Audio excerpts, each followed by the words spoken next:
നമ്മൾ കുറച്ച് വർഷങ്ങളായിട്ട് കേട്ടുകൊണ്ടിരിക്കുന്ന ഒരു വേർഡാണ് ബുൾഡോസർ ജസ്റ്റിസ് എന്ന് പറയുന്നത്. എന്നാൽ സുപ്രീം കോടതിയുടെ പുതിയൊരു വേർഡിക്റ്റ് പ്രകാരം ബുൾഡോസർ ജസ്റ്റിസ് ചെയ്യാൻ പാടില്ല എന്ന് പറഞ്ഞിട്ട് 3 റീസൺസ് ആണ് അതിന് കോടതി പറഞ്ഞിട്ടുള്ളത്. ഒന്നാമത്തെ റീസൺ എന്ന് പറയുന്നത് റൈറ്റ് ടു ഷെൽട്ടർ ആണ്. അതായത് ഈ ബുൾഡോസർ ജസ്റ്റിസിലൂടെ ഒരാളുടെ ഷെൽട്ടറോ അല്ലെങ്കിൽ ഹൗസോ അല്ലെങ്കിൽ പ്രോപ്പർട്ടീസോ ഒക്കെയാണ് നശിപ്പിക്കുന്നത്. അതുകൊണ്ട് തന്നെ റൈറ്റ് ടു ഷെൽട്ടർ എന്ന് പറയുന്ന ഒരു ഫണ്ടമെന്റൽ റൈറ്റിനെ ഹനിക്കപ്പെടുന്നുണ്ട്. അതുകൊണ്ട് അത് ചെയ്യാൻ പാടില്ല എന്ന് പറഞ്ഞിട്ടുണ്ട്.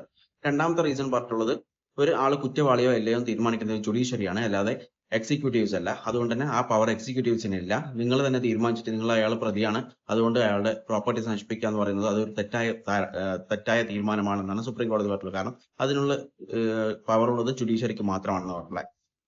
അതുപോലെ മൂന്നാമത്തെ കാരണം പറഞ്ഞിട്ടുള്ളത് ഒരു വീട്ടിലെ ഒരാൾ കുറ്റം ചെയ്തെന്ന് വിചാരിച്ചിട്ട് ആ വീട്ടിലെ എല്ലാവരും ശിക്ഷിക്കുന്നത് ഒരു ശരിയായിട്ടുള്ള ഒരു പ്രവണതയല്ല. അതുകൊണ്ട് ഈ ഒരു ബുൾഡോസർ ജസ്റ്റിസ് ചെയ്യാൻ പാടില്ല എന്ന് പറഞ്ഞിട്ടുണ്ട്.